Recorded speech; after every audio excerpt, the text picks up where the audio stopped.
मोदी की सरकार दे रही है।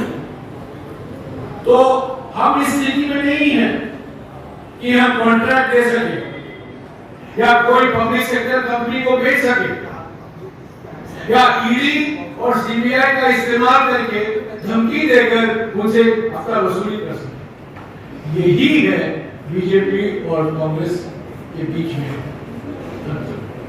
उनको 6000 करोड़ रुपया मिला है। ये एक ही रास्ता है। कुछ नाम इस लिस्ट में नहीं है। वो अलग अलग तरीके से उन्होंने बीजेपी को झंडा दिया होगा, वो ही जानते होंगे।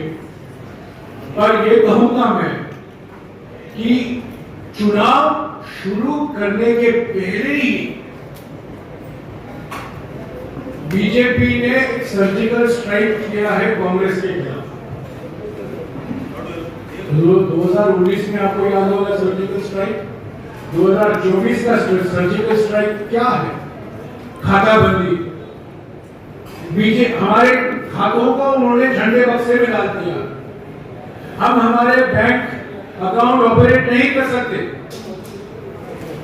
और हमें आर्थिक रूप से अपंग बनाने की षड्यंत्र रचाएंगे।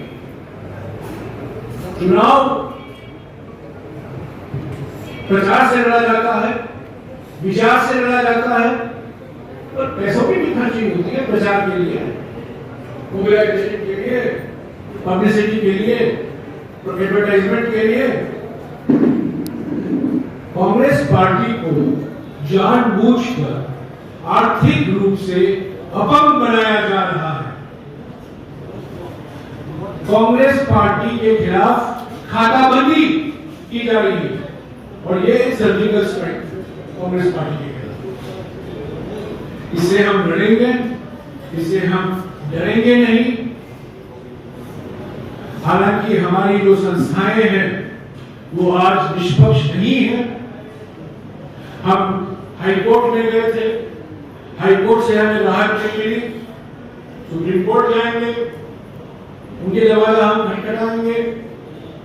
पर ये जो सारे प्रयास हो रही है हमें कमजोर करने की, हम समझते हैं विचार के आधार पर, हमारे 25 गारंटियों के आधार पर कांग्रेस पार्टी को और इंडिया गठबंधन को जरूर जनादेश मिलेगा 2024 की लोकसभा चुनाव। अभी आपके कुछ सवाल है तो आप पूछ सकते हैं। सर, पहला सवाल ऐसा है कि कांग्रेस देश की आज़ादी में पहली बार कांग्रेस हिस्सेदारी की बात कर रही है, 80-20 के आंकड़े की बात कर रही है। तो आपको नहीं लगता कि आगामी समय में अगर 80-20 का आंकड़ा जो जाति आधार पर की जा रही है, किस पार्टी ने देश को संविधान दिया ये बताइए? बाबा साहब अम्बेडकर ने 26 नवंबर 1949 को कॉन्स्टिट्यूएंट असेंबली में कहा कि अगर कांग्रेस पार्टी नहीं होती तो ये संविधान असंभव था। ये कांग्रेस पार्टी का योगदान है, खुद बाबा साहब अम्बेडकर ने कहा है। और इस संविधान के स्तंभ क्या है? सामाजिक न्याय, आरक्षण, पंथनिरपेक्षता। यही तो बदलना चाहते हैं नरेंद्र मोदी। इसीलिए 2/3 बहुमत मांग रहे हैं, 400 पार की बात कर रहे हैं, ताकि बाबा साहब अम्बेडकर को खत्म करें और मोदी के अम्बेडकर